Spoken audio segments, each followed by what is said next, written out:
Food হাট, pizza হাট। আমরা পিজা হাটে এসেছি কি খেতে? পিজা খেতে।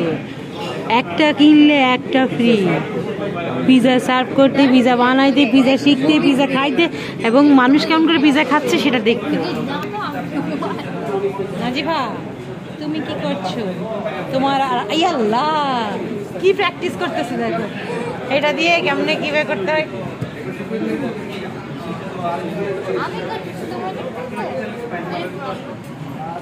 তোমার ইফেক্ট আমাদের উপর আসবে না।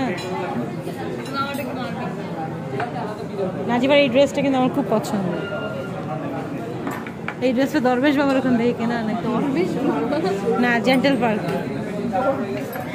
ওই যে ইয়েলো।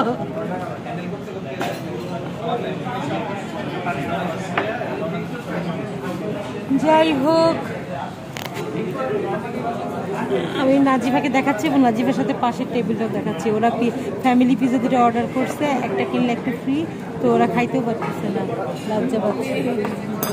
কি প্লিজ, ওরা কি শুনতে পাচ্ছে আমার কথা? শুনতে পাচ্ছে না, না শুনতে পাচ্ছে না। আর শুনতে পারলে পাক্কা কি হয়েছে? আমি খারাপ কিছু বলছি? আর আমরা পিৎজা প্লেট নিয়ে বসে আছি, কখন পিৎজা আসবে, পিৎজা খামু, পিৎজা খামু। এই আপাটা সুন্দর করে সার্ভ করতেছে, বেশ ভালো লাগতেছে আমাদের।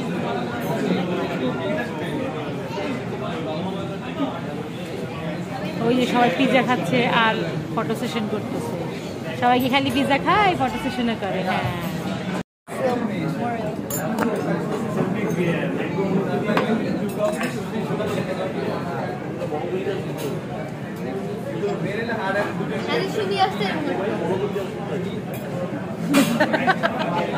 খালি সুবির নকল করতে পারে ভালো।